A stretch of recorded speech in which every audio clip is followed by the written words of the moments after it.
So now that we have our basic eye outline in place, we're going to go ahead and start to modify this. To begin with, we're going to go ahead and double click on our Shape 1 layer, and we're going to name it, hit OK. Now you'll notice that that name does not get refreshed up here in our layer stack, but this will change in a second. I'm going to go ahead and context click on that layer and say duplicate of that layer. Now you can see that that name did get accepted, it just didn't refresh. We're going to go to the Shape 1, the one that we duplicated here, and we're going to name that one, hit OK.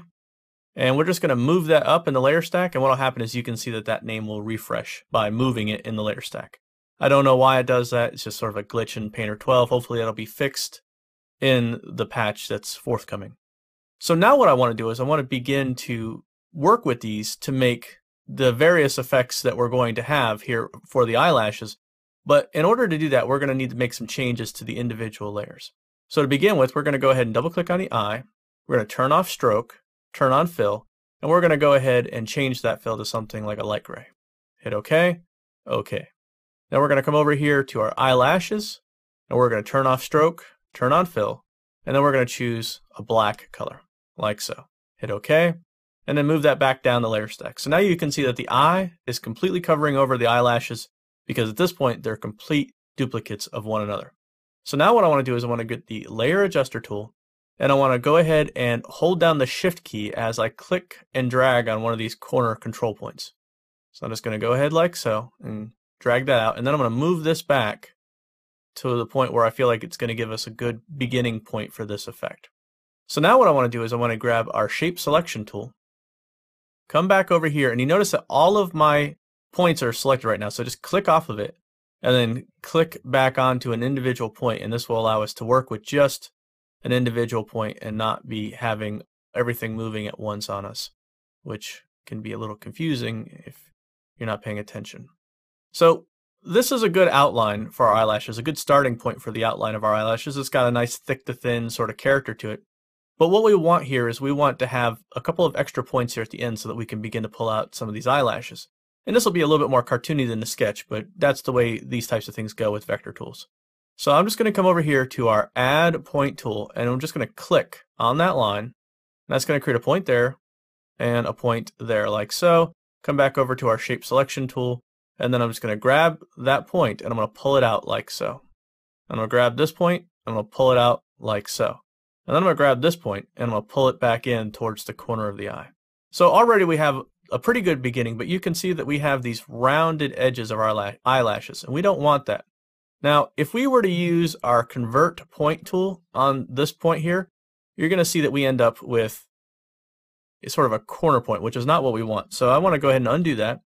And instead, what I want to do is I want to make sure that instead of clicking on the point itself, that I click on the end of the handlebar here, the little magnet, and pull that in like so. And what I've done now is I've broken the association of those two handlebars so that they can move independently of each other. I'll do the same thing over here. Convert that like so, break the association, and now I can move each of these individually of the other. So I can move this one and it doesn't affect this one. I can move this one and it won't affect the other. And I can just continue to move these guys until I'm satisfied that I'm getting the appropriate effect that I want.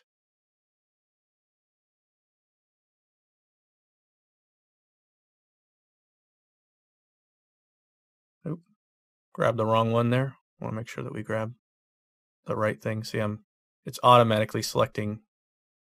There we go. See how it's automatically selecting that? This would be one of those instances where we want to zoom in a bit. So I'm just going to zoom in, use the spacebar, come over like so, make sure that we have that selected. I didn't mean to grab the line. What happens is the tolerance here can be pretty tight when you're working. The other thing I want to do here is I want to convert this point. So I'm just going to convert this like so to a curve. And then I'm going to go ahead and break that association, just like we did before. And what that'll do is that'll allow us a little bit more fine-tuned control over how these curves are going to manifest themselves. So I like that better. Come back over here, pull that out, something like so. Once these things get too close to each other, they start getting a little finicky about you grabbing them. But the reality is that if you want to do good tight work, sometimes you just have to put up with the selections being a little bit temperamental.